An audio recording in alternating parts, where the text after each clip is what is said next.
श्री स्वामी समर्थ भाग एक अवतार प्रकट अक्कलकोट नगरीत एक दिव्य योग्य प्रगट झाले. लोकांना कळले की हा साधा मनुष्य नाही, तोच श्री स्वामी समर्थ जो त्यांच्या चरणी गेला. त्यांचे दुःख हलके झाले.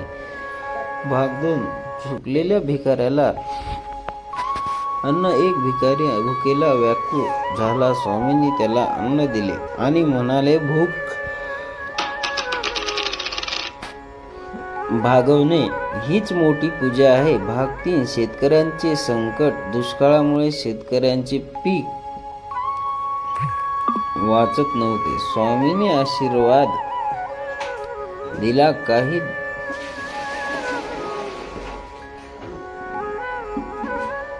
काही दिवसापासून आला आणि पीक भरले. भाग 4 गर्वाचा नाश. एक श्रीमंत माणूस स्वामींनी परीक्षा घ्यायला आला. स्वामींनी त्याला नम्रतेचे महत्त्व शिकवले. त्यांचा अहंकार नष्ट झाला. भाग 5 हरवलेली मूल. एक आई रडत स्वामीकडे आली. तिचे मूल हरवले होते. स्वामी म्हणाले, घरी जा. घरी गेल्यावर मूल दारात उभे होते. भाग 6 भक्ताची परीक्षा. एक भक्त रोज सेवा करत असे. स्वामींनी त्यांना कठोर शब्द बोलले तरीही तो डगमगला नाही. शेवटी स्वामी म्हणाले, हीच खरी भक्ती. भाग 7 रोगातून मुक्ती. एक व्यक्ती गंभीर आजारी होता. स्वामींच्या चरण धुळीतून त्याला आरोग्य लाभले. भाग 8 साधूचा अभिमान.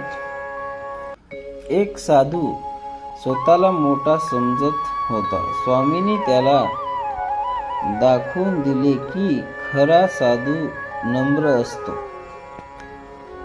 भाग 9 गरिबाची प्रार्थना. एक गरीब माणूस म्हणाला, माझ्याकडे काही नाही. स्वामी म्हणाले, विश्वास आहे ना, तेच सर्व आहे. भाग 10 दानाचे महत्त्व.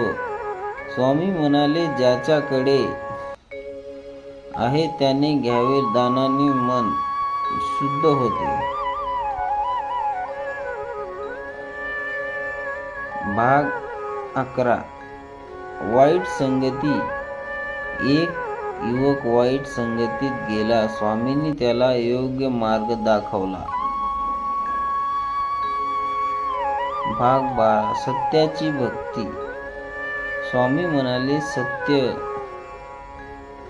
बोलणाऱ्याला देव साथ देतो. भाग 13 आईची सेवा.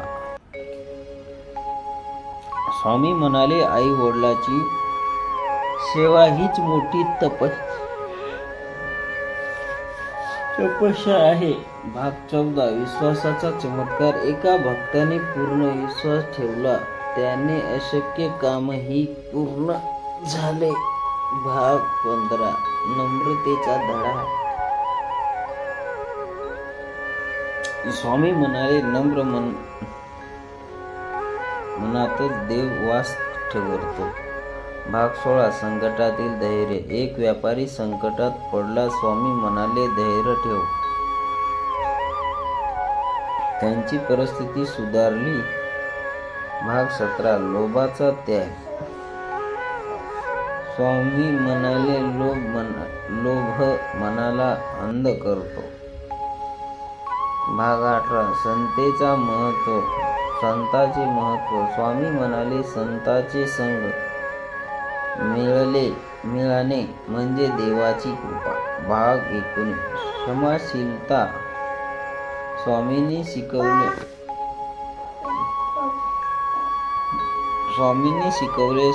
क्षमाशील मन मोठे असते. भाग 20 भक्ताची ताकद. एक साधा भक्त पण प्रामाणिक होता. स्वामींनी त्याला आशीर्वाद दिला.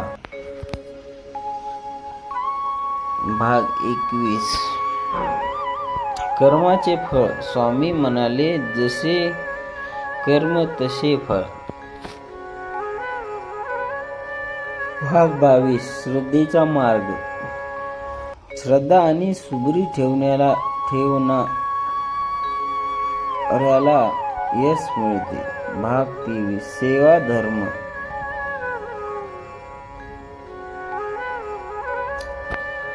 म्हणजे देवाची सेवा. स्वामी म्हणाले, दुसऱ्या सेवा देवा म्हणजे देवाची सेवा. भाग 24. मनाची शांती. स्वामींच्या दर्शनाने लोकांच्या मनाला शांती मिळते.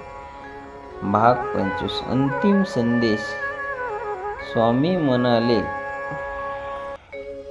भक्ती कर, सत्य जपा आणि विश्वास ठेवा. श्री स्वामी समर्थ. मी सदैव तुमच्या पाठीशी आहे. श्री स्वामी समर्थ.